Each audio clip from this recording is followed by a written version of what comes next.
Hi everyone. Over the years, we have seen cases where many economies globally have either collapsed or ended up in serious financial trouble. For example, countries like Zimbabwe and Venezuela ended up in a hyperinflation state where their country's currency lost its value almost completely. It reached a state where Zimbabwe government had to print notes worth $100 trillion. In fact, the situation was so bad that it would require a sack full of notes to buy a loaf of bread. Just imagine you save money by working hard your entire life and one day that entire money becomes worthless. That's a pretty bad state to imagine. And those are not the only examples. Recently, inflation had resulted in serious financial trouble in Sri Lanka, where the food prices have gone up by 25% in last 1 month. Sri Lanka doesn't have enough money to import food and fuel. As a result, many people in Sri Lanka are struggling for basic needs like food and electricity. Then we recently saw what happened in Russia. After Russia declared war on Ukraine, its stock market tanked more than 50%. Then in the 90s and 2000s, the Japanese stock market tanked more than 70%. So Nikkei 225 that tracks the top 225 stocks of Japan tanked more than 70% between 1991 till 2009. And all these examples teach one very important financial lesson. Diversify your money. Risk management is a very important part of financial planning. And one of the ways to manage risk or reduce risk is by diversifying the money across geographies. This would help avoid a country-specific risk. So let's say due to any reason, if the Indian economy gets into a financial trouble, then investment in the global market can help you minimize the loss. Although the Indian economy is very resilient and fundamentally strong, but you never know the future. The recent fall of 50% in the Russian stock market is a very good example of an unpredictable future. Hence, in this video, I want to discuss 3 mutual funds that can help you invest your money across the world. So your money won't be restricted to a single country. Now, there are multiple mutual funds and ETFs to invest in US stock market, but in this video, I want to highlight mutual funds that not only invest in the USA, but also invest in other countries. And that way, your money is not restricted to a single economy. And that would help you mitigate the geography-related risk. Not only do these global mutual funds help you diversify, it also provides an opportunity to invest in some of the top companies across the world, which are not just limited to US-based companies. For example, a lot of people are interested in semiconductor leader like Taiwan Semiconductor Manufacturing Company, that is TSMC. So these global funds can help you have exposure in such emerging companies outside of USA. Alright, let's look at these global funds. So number 1 fund is Access Global Innovation Fund of Fund. This fund basically invests in Schroder ISF Global Disruption Class X. So Access Mutual Fund has tie-up with Schroder, which is a British multinational asset management company with total AUM of more than £500 billion with operations all over the world. So Schroder ISF Global Disruption invests in companies leading the innovation all over the world. It means the investment is not restricted to developed countries or emerging countries. It is across the world. Let us look at the details of Access Global Innovation Fund of Fund. So if you look at the Access Global Innovation Fund of Fund geography breakup, then top 10 regions include United States with maximum exposure and has got 61.95% holding. Then Latin America has got 8.45% holding, then Greater Asia has got 6.34%, then Eurozone, then UK and then Europe excluding Euro. And then if you look at the sectoral breakup, technology is the leader. So technology has got 35.18% holding, then consumer sector has got 15.45% holding, then communication services has got 12.08% holding, and then it includes industrial sector, healthcare, financial services, real estate, energy and all of this. So basically Access Global Innovation Fund of Fund has got maximum exposure in technology sector with 35.18% holding as of 28 March 2022. Now if you look at the top 10 holding of this portfolio, it basically includes your Microsoft with a weightage of 5.83%, then Alphabet with a weightage of 5.32%, so Alphabet is basically your Google. Then Apple has got 3.91% weightage, then Amazon, that has got Taiwan Semiconductor Manufacturing Company with 3.10% holding, then a British company Royal Dutch, then Texas Instrument, Adobe, JD.com and ASML holding. So interestingly, this fund does not only include the technology stock, It also includes 3 semiconductor companies, your Taiwan Semiconductor, then Texas Instrument, and your ASML Holding. And basically it has got exposure across your USA, then Taiwan is from, this company is from Taiwan, then UK, then again ASML is from Netherlands. So a nice mix of stocks all over the world. Now if you look at the other fund details, if you look at the inception date, it got started in 20th May 2021. So it is basically a very nascent fund, started just last year. Then if you look at the AUM, it has got an AUM of 1,479 crore and it's got expense ratio of 0.39%, and this is basically for your direct plan. And if you look at the benchmark, its benchmark is MSCI All Country World TRI. The number 2 mutual fund is HDFC Developed World Index Fund of Fund.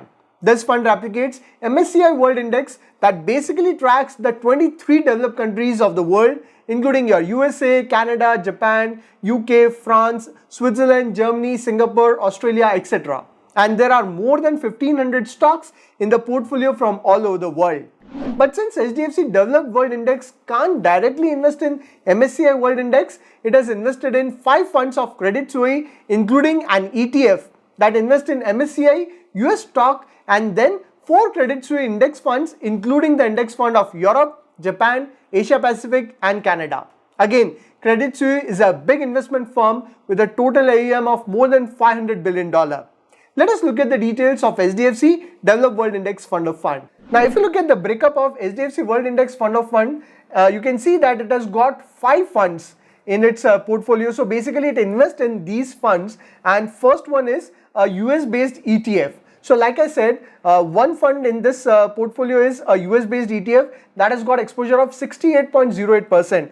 So basically your HDFC Developed World Index Fund of Fund has got maximum exposure in US with 68.08% holding. And then it is followed with Europe with 18.5% holding, then Japan has 6.38%, then Canada has 3.5% exposure, and Pacific region excluding Japan has 3.34% exposure. Let's have a look at the top holding in this portfolio. So first, if you look at the US based ETF weightage, it has got highest weightage in Apple with 6.74%, then Microsoft has got a weightage of 5.3%, then Amazon has weightage of 3.53%, then Google has Alphabet, which is the parent company, has got 2.07%, followed with Alphabet Class C, then Tesla, Nvidia, United Health, Johnson & Johnson, and Meta Platform. And then if you look at the European breakup, it has got top holding of Nestle, which is 3.26%, then ASML holding with 2.52%, then Roche holding with 2.42%, and then it has got also got Louis Vuitton with 2.06% holding, and then Shell. And if you look at the top portfolio of Japan, it includes your Toyota Motor. And in Canada, it includes your Royal Bank of Canada. In Pacific region, it includes your BHP Group. Now, if you look at the other fund details, its inception date is 6th October 2021. So it is even new year. It has been launched a few months ago. AUM is 1,131 crore as of date. Expense ratio is 0.21%. So it has got a very low expense ratio. And the benchmark is MSCI Developed World Index. Number 3rd mutual fund is Kotak Global Emerging Market Fund. As the name suggests, Kotak Global Emerging Market Fund invests in the emerging countries of the world. It basically replicates the MSCI Emerging Market Index and has partnered with CI Financials, which is Canada's largest investment management firm with an AUM of more than $300 billion.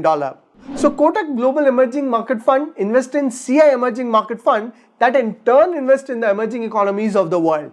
Let's have a look at the fund details. Now, if you look at the geography breakup of Kotak Global Emerging Market Fund, it has got maximum exposure in Taiwan with 18.97% weightage. Then some other sector has got 16.5%. Then China has got 16.31% weightage, followed with Cayman Islands. Then India has got 8.49% weightage. Then Korea, Mexico, and then some exposure in US, Brazil, and UK. Now, let's have a look at the sectoral breakup. So again, this Kotak Global Emerging Market invest in maximum in technology with investment of 28.7%. It is followed with financial services that has got a weightage of 23.7%. Then other has got 11.67%, followed with consumer goods with 6.63%, then industrial good, then few other sectors. Now, if you look at the top stocks in the portfolio of Kotak Global Emerging Market Fund, it includes your Taiwan Semiconductor Manufacturing Company with 7.86% weightage, followed with Tencent Holdings, so it is a Chinese company with 6.01% weightage, then Samsung, which is South Korean with 3.21% weightage, then Standard Chartered, then Aluminium Corp of China, then few other stocks. So it has got exposure across your Taiwan, China, your South Korea and Singapore and all of that. And finally, if you look at Kotak Global Emerging Market Fund details, its inception date is 1st January 2013. Its AUM is 146 crore, so it's got a very low AUM. Expense ratio is 1.22%, which is on the higher side, and benchmark is MSCI Emerging Market. So in this video, we discussed the top 3 international mutual funds that can help you diversify your money by investing across the world. Axis Global Innovation Fund of Fund would invest your money in innovative companies across developed market as well as emerging market. SDFC Developed World Index Fund of Fund would invest your money in developed countries of the world, and Kotak Global Emerging Market Fund would invest in the emerging markets. So you have option whether you want to invest in the developed markets or the emerging markets or a mix of both. This would help you mitigate country specific risk, so that in the future, if the Indian stock market tank due to any reason like a war, scam, catastrophe or anything else, your portfolio will have some layer of protection. Although the probability of Indian market falling drastically or Indian economy failing is very, very low. But it is always better to have diversification in the portfolio.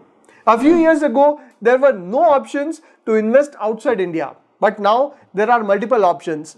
So this is a good opportunity to add an international mutual fund in your portfolio.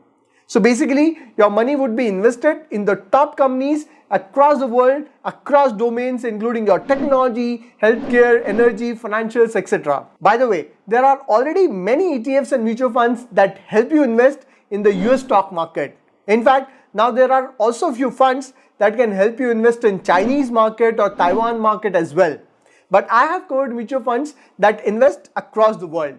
Here, please note that at the time of creating this video, SEBI has put a restriction on Indian mutual funds to invest overseas.